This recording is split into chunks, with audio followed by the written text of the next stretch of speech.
Live Tamil செய்திகள். சரிகமபா நிகழ்ச்சியில் கலந்து கொண்டு வெற்றி வகை சூடிய முதலாவது வெற்றியாளர் திவினேசுக்கு இவ்வளவு லட்சமா என்று மெய்மறந்து பலரும் ஆச்சரியப்படுகின்றார்கள். இவர்களின் திறமை தொடர்பாக பலரும் வாழ்த்துக்களை தெரிவிக்கின்றார்கள். இதற்கிடையில் மக்களுக்கு மத்தியில் பிரபல்யமும் கிடைத்திருக்கின்றது. குடும்பம் மீது பாரிய ஆசையும் அவர்கள் மீது ஆர்வமும் காட்டப்படுகின்றது.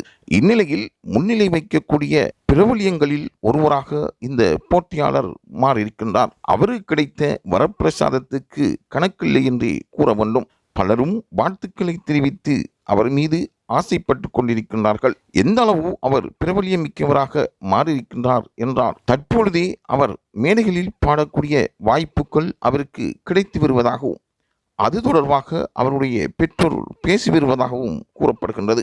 முன்னிலை வைக்கும் போட்டியாளர்களில் ஒருவராக திவினேஷ் இருந்த சந்தர்ப்பத்தில் இவர் வெற்றி அடைவாரா என்று பலரும் கேள்விகள் கேட்டுக்கொண்டிருந்தார்கள். இந்த சந்தர்ப்பத்தில் அவர்கள் வெற்றி பெற்று இன்று பிரபல்யம் பெற்றிருக்கின்றார். உலகத்தில் இருக்கின்ற பிரபல்யங்களில் திவினேஷும் தற்பொழுது சங்கீதத்துறையில் பேறு பெற்ற ஒருவராக மாறியிருக்கின்றார்.